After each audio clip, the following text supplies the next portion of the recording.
नमस्कार दोस्तों, स्वागत है एक बार फिर से आपका मेरे चैनल में। मैं आप लोगों को बता रहा था परसेंटेज की मैंने आप लोगों को एक क्लास दे दी थी, जिसमें आप लोगों को बेसिक से सभी चीज़ें आप लोगों को मैंने कवर कर दिया था। जितने भी परसेंटेज में बेसिक बनते हैं, मैंने वो सभी चीज़ें कवर कर दी थी। मैंने उसके साथ ही आप लोगों को क्वेश्चन कराना शुरू कर दिया था।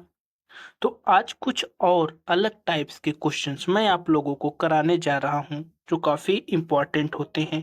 अगर आप लोग इस प्रकार के क्वेश्चन अपने मन से भी कर लेते हो ना, तो यकीन मानिए कि आप लोगों का परसेंटेज जो है वो क्लियर है। आप लोग कर सकते हो।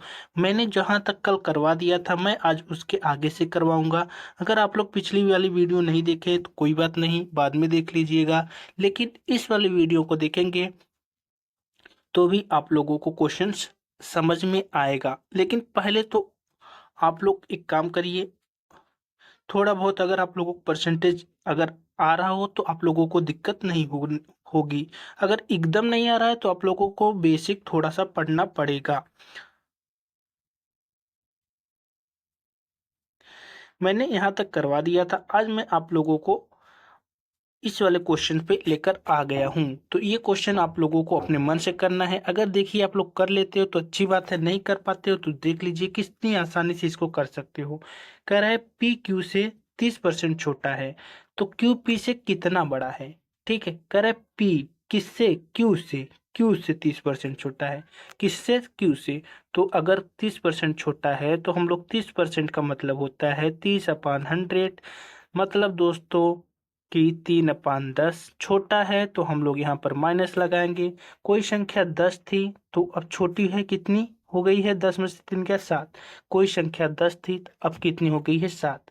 तो p जो है छोटा है, तो p छोटा है तो ये वाला वैल्यू p है, ये वाला वैल्यू q है। ठीक है, तो q p से कितना बड़ा है, तो q p से कितना बड़ा है, तो q जो है दोस्तों जो है वो, अगर हम लोग यहाँ पर 10 लिख रहे हैं, यहाँ पर 7 लिख रहे हैं, ये वाली p की वैल्यू है, ये वाली q की वैल्यू है। तो आप लोग देख सकते हैं कि कह रहा है कि क्यू पी से, तो क्यू पी से कितना बड़ा है, तो p जो है 7 है तो क्यू 10 है, तो बड़ा कितना है, +3। किससे, p से। तो जिससे बोलेगा वही बेस होगा। तो 3/7 इंटू 100। बस यही आप लोग फॉलो कर लो। जब आप भाग दोगे तो 7 चौक 28 होगा, 2 बचेगा, 7 त्रिक 21, 7 त्रिक 21 होगा। लेकिन जो है भाग नहीं जाएगा, दो बार में ही जाएगा। 7 दूनी 14 होगा। ठीक है, 14 6/7, यही आपका क्या होगा, परसेंटेज का आंसर होगा। 42 6/7। ठीक है, यही आपका आंसर होगा। चलिए अब हम लोग दूसरे क्वेश्चंस की तरफ आगे चलते हैं।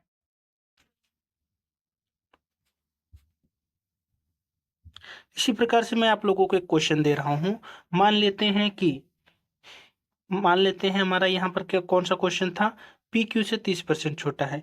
मैं कह रहा हूँ ए है और बी है। ठीक है, ए बी जो है ए से, बी ए से 70% ज्यादा है। मैं कह रहा हूँ कि बी जो है वो कितना है, 70% जो है वो ज्यादा है। किससे, किससे ज्यादा है, ए से। तो हम लोग ऐसे लिख सकते हैं।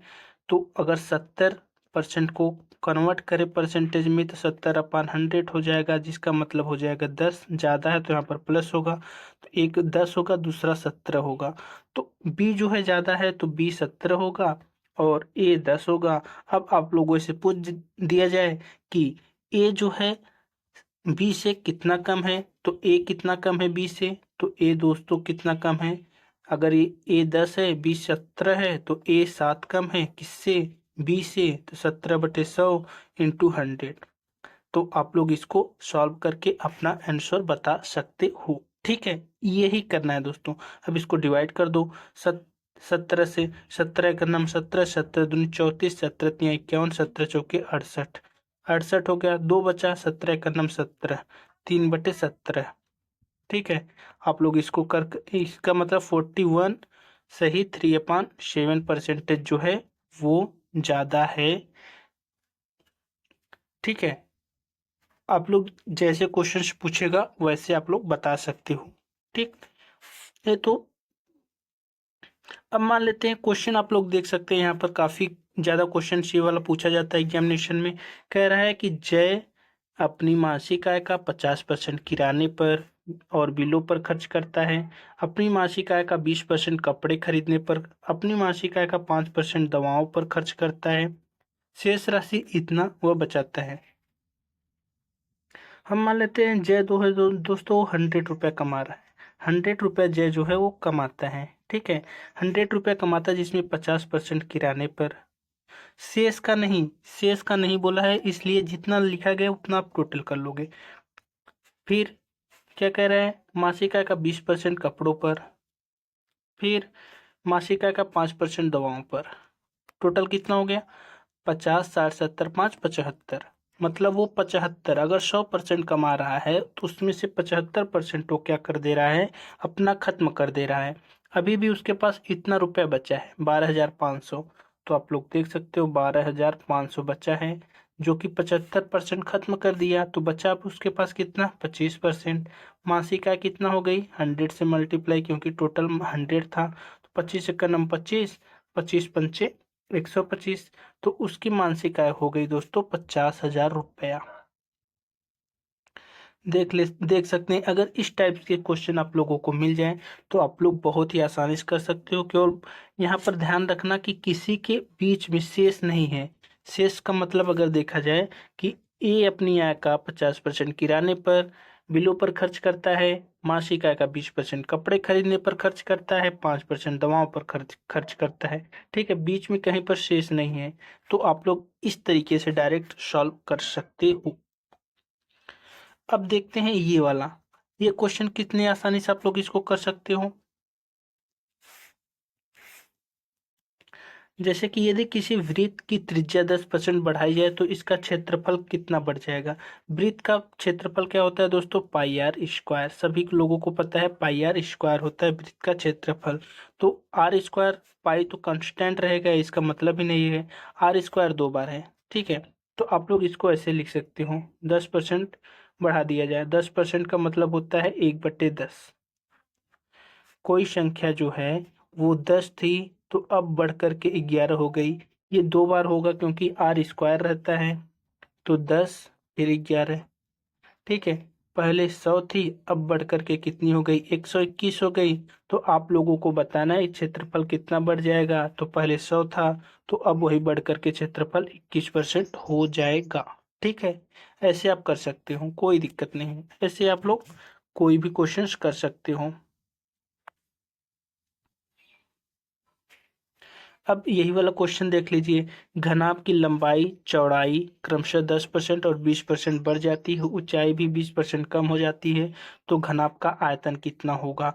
अगर आप लोगों को घनाभ का आयतन चाहिए तो आप लोग जानते हो आयतन क्या होता है, घनाभ का लंबाई, लेंथ, ब्रीथ और हाइट, ये उसका घनाभ का आयतन होता है, लेंथ, ब्रीथ और हाइट, ठीक है। तो आप लोगों को पता है पहले 10% बढ़ा फिर 20% बढ़ा।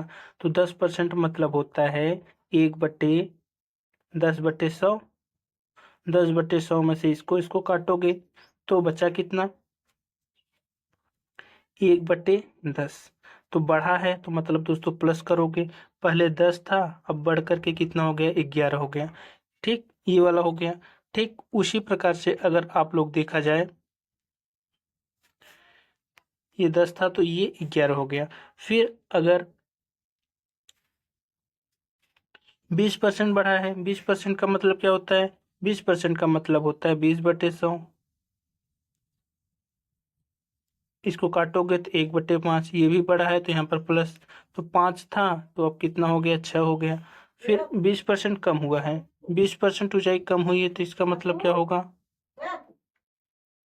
इसका मतलब होगा आप लोगों का, तो दोस्तों यहाँ पर कितना 20% कम हो गया है। इसका मतलब क्या हुआ कि 20% का मतलब होता है 1/5, कम हुआ है इसका मतलब यहाँ पर माइनस हो जाएगा। पहले 5 था, यहाँ पर हम लिख दे रहे हैं पहले 5 था, अब कितना हो गया, 4 हो गया, ठीक है। इतना हो गया। अब आप लोगों को इसको सॉल्व कर लेना है। इसको आप लोग सॉल्व करोगे तो कितना हो जाएगा यहाँ पर, तो यहाँ पर अगर आप लोग सॉल्व करोगे तो 5×5 = 25, यहाँ में 250, हम लोग यहाँ पर थोड़ा सा लिख दे रहे हैं, 250 होगा एक। फिर कितना आ जाएगा, 6 11 चौक 44, 44 में 6 का मल्टीप्लाई करोगे तो 6 चौक 24, फिर 6 चौक 24 25 26, 250 और 264 आ गया। तो आयतन में वृद्धि कितनी हुई? तो पहले कितना 250 और 264 आ गया, लिख दे रहे हैं फिर से इसको। 250 से कितना आ गया 264, 250 से हमारा आ गया 264। कितनी वृद्धि हुई दोस्तों? 4, 6 में से 5 गया 1, 14 की वृद्धि हुई किस में? 250 में, क्योंकि 250 से ही 264 बना है। तो आप लोगों का अब इसको सॉल्व करोगे तो कितना जाएगा? 14 वृद्धि हुई है किसमें? 250 में इंटू 100, ठीक है, इंटू 100।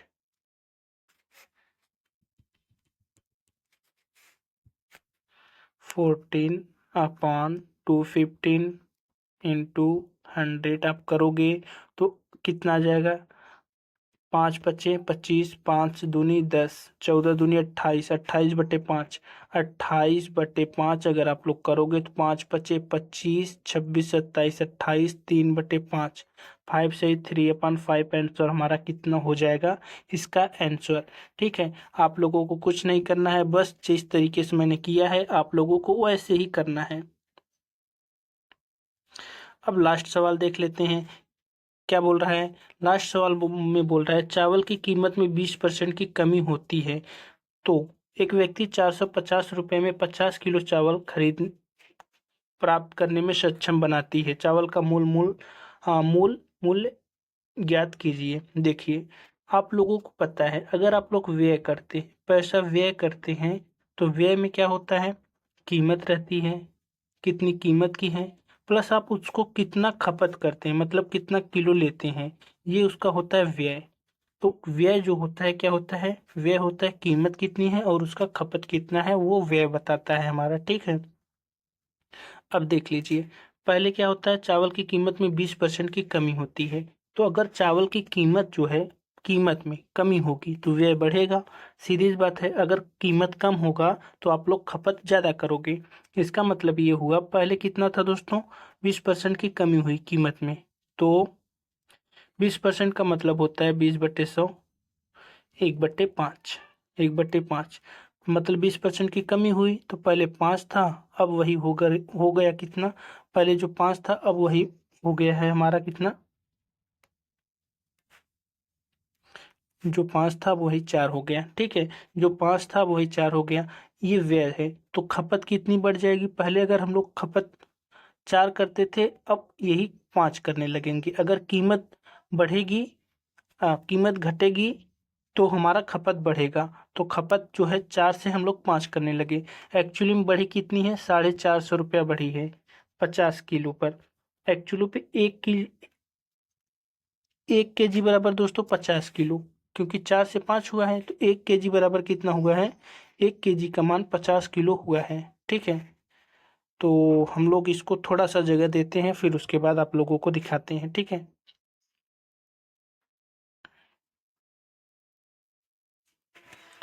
ठीक है, अब यहाँ पर देखिए, एक के ये 4 था, 4 से कितना हो गया? 5 हो गया।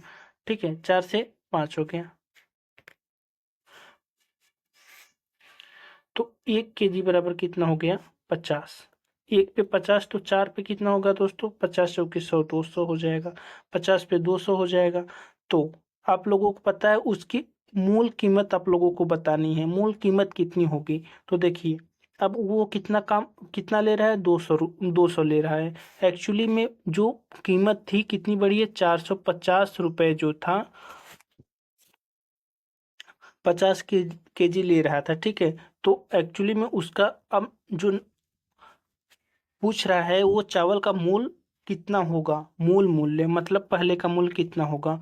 तो 5×9 = 45, 5×4 = 20, इतना हो जाएगा। 4×2 = 8, 4×2 = 8, 4×2 = 8, 4×5 = 20, 2.25 अब उसका मूल मूल्य होगा।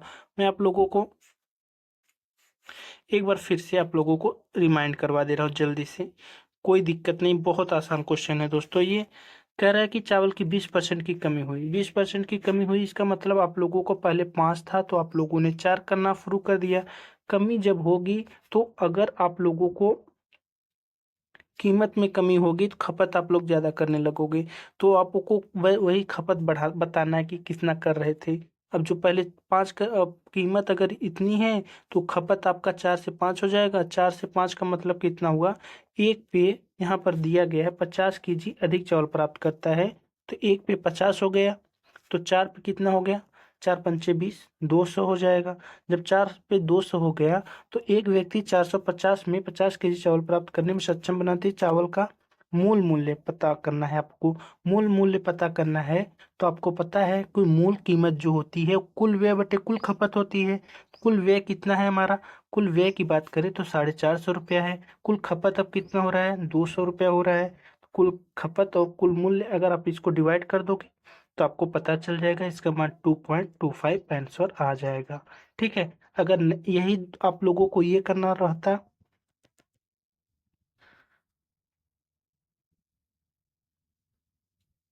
अगर आप लोगों को नया मूल्य पता करना रहता तो आप लोग क्या करते, जो 50 आया तो 5 पचे 25, 250 हो जाता, तो 450 को 250 से आप लोग डिवाइड कर देते।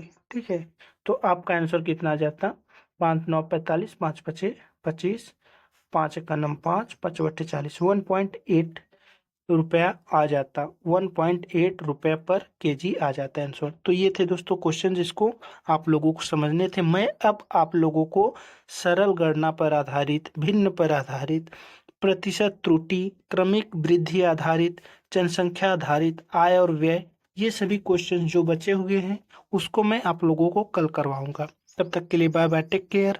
बताइएगा जरूर वीडियो कैसा लगा।